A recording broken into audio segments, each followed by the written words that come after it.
My name's Gerald Gibson Calloway, and I would like to offer a alternate fix to all the mass shootings in schools and mall shootings and whatnot. My belief is gun control is an excellent thing, but there's over 1 billion guns, and we need to look at a different view here to get more of an impact on this problem. We need to first ask ourselves the question of what happened to that child or shooter that caused them to have the need to pick up a gun in the first place. Secondly, we need to ask ourselves how could he shoot the first person, watch him drop, bleed, and continue to shoot people time and time and time again? And then we need to go, why? Why did that person then take their life? It doesn't happen every time, but the majority of it, they commit suicide or suicide by police. If we ask these three questions, we can nip the problem in the bud before it even gets started. When I was a child, we had a mom or a grandma, someone was at home, so when we got home from school, we could work out our anger issues, our isolation issues, our not belonging issues, and so on. But in today's society, we have two parents working, and the grandparents are very rarely around, so we come home to nobody. This is why I would like to introduce psychology into our school reform.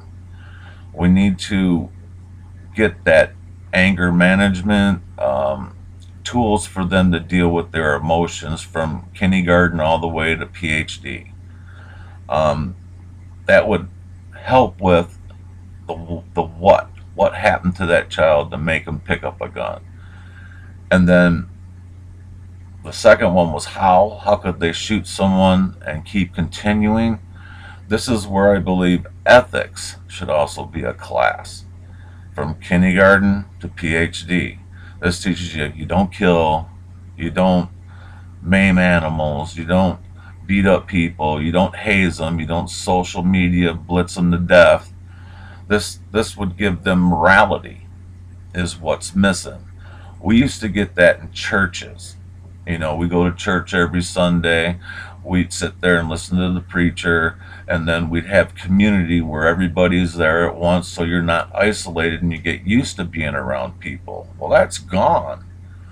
Um, I don't know what happened to the religions, other than they keep appeasing everything, so it became a place where everything's the same and it just didn't matter anymore. That's another subject.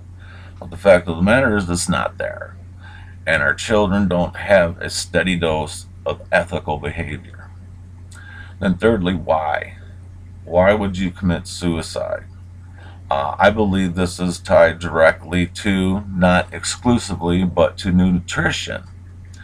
If you don't eat right and you don't have the proper amount of food, you get kind of antsy. I know when I'm hungry, I don't think clear. So if children are hungry or eating wrong, sugar rush, whatever, you know, that's not a good thing, because not thinking clearly is what causes you to want to take your life and kill other people.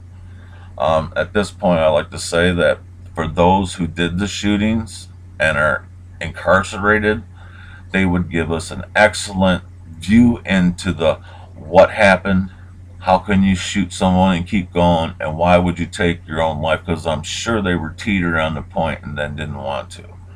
But they are the key to structuring a reform in education to give the children these things.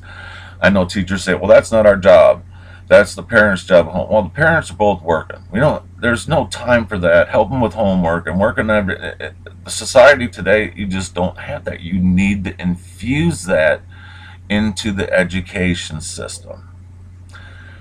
Now, this goes on further into the Education Reform Act, so I'm just skimming over the main issues, but you get the idea. We need to look at this from the mental point of view, not of, oh, we got to ban guns, because there's a billion guns in the United States. That avenue is going to take a long time, and then gang members have guns.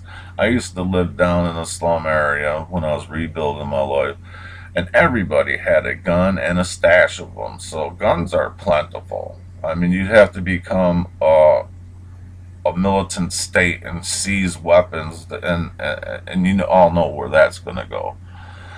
But I believe psychology, ethics, and nutrition are very important. Nutrition has a double edge to it, because nutrition would directly impact the problem of 1 in every 3 children being obese, which leads to diabetes, which leads to increased demand on the medical system. If we could eliminate as much load that's on the medical system just by eating correctly, prices would come down, because the demand would be lower, so they supply, and it would be cheaper, and they'd be competing for cheaper prices.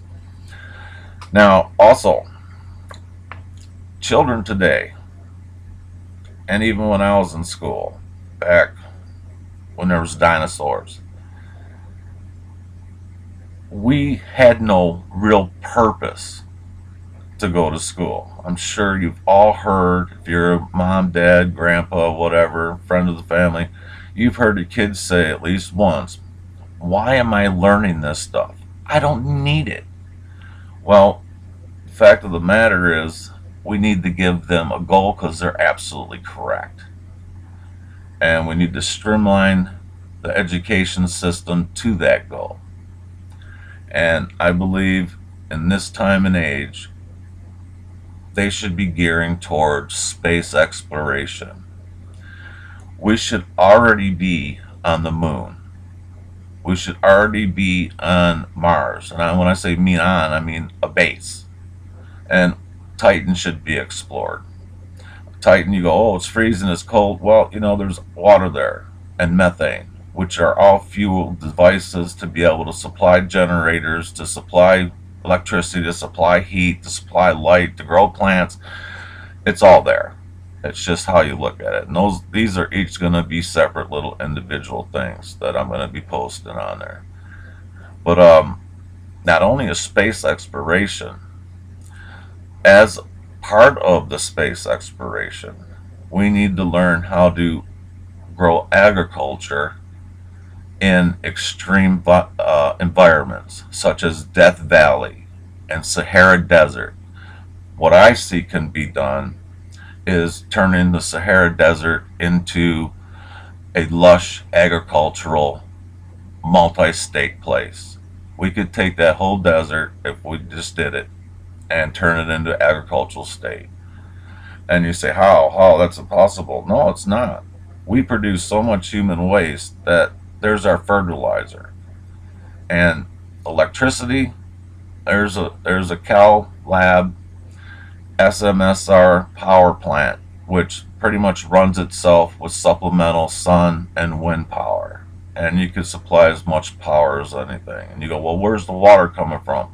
Well, once you have the power, you can build half-mile to mile domes on top of the seawater, and you could let it evaporate, capture that, then turn that into pure water, and then have positive and negative electrodes burning oxygen and hydrogen, that which in turn the gases get fracked back together and you produce pure H2O.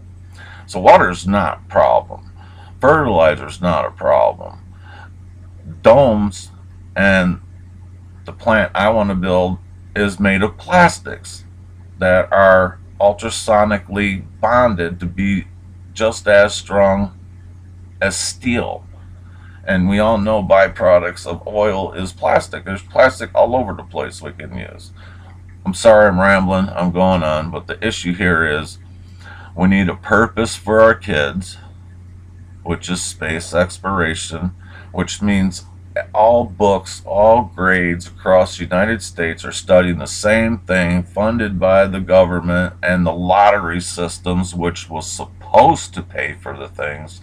And if we do the same books, same curriculum across the nation, the price will plummet to pennies a book. This is how we have to look at it. So, in recap, because I only get 15 minutes or less, we need to introduce psychology to stop what made that kid pick up the gun. We need to introduce ethics. So the how he could shoot someone and keep shooting them. And why goes back to mental distress, which is, I believe, nutrition, a major part of it. Some people are going to have mental problems, but some don't, and they're just malnutritioned. And that is a double-edged sword where we can cut down obesity and almost eradicate it and take the load off of the medical system so we can have lower rates and lower prices. Then on the other spectrum, purpose, space exploration, hazardous climate, agriculture, water. Water is the most important thing, but water generation from nothing but salt water. These are the things that we need to address. My heart goes out to everybody who lost a child, and I understand the gun control is the big push and everything, but I truly believe from the bottom of my heart that coming from it from a mentality point of view to stop the initial even needing to look to pick up a gun or whatever else they're going to do is the main key to stopping this. God bless and have a great day and next lifetime. Thank you. Bye.